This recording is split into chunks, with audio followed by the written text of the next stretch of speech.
Hi friends, నేనైతే బోర్గా ఉంటే evening అలా బయటకు వచ్చాను. కేక్ రూమ్ అయితే చూసాను. మనకైతే డైనింగ్ రూము, కిచెన్ రూము తెలుసు కానీ కేక్ రూమ్ ఏంటి వింతగా ఉంది అనుకుంటున్నారా?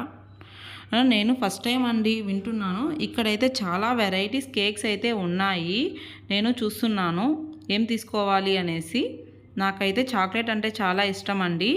చాక్లెట్ కేక్ కానీ చాక్లెట్స్ కానీ నేనైతే black forest chocolate double chocolate అయితే తీసుకున్నాను. ఎలా ఉందో టేస్ట్ చేసి చెప్తాను. అలాగే ఎంత కాస్టో కూడా చెప్తాను. ఇంత లోపల మీరు కేక్ రూమ్ ఎలా ఉందో చూడండి. నాకైతే కేక్ రూమ్ చాలా బాగుంది అనిపిస్తుంది. బ్యాక్గ్రౌండ్ డిజైన్ కూడా చాలా బాగుంది. కేక్ రూమ్ అయితే చాలా ప్లెజెంట్గా కూడా ఉంది. నేనైతే ఇప్పుడు డబుల్ చాక్లెట్ అయితే తింటున్నాను. దీని కాస్ట్ అయితే 200 రూపీస్. టేస్ట్ అయితే చాలా బాగుంది. బ్లాక్ ఫారెస్ట్ చాక్లెట్ అయితే 85 రూపీసు. బ్లాక్ ఫారెస్ట్ చాక్లెట్ కూడా చాలా బాగుంది. Okay friends, bye.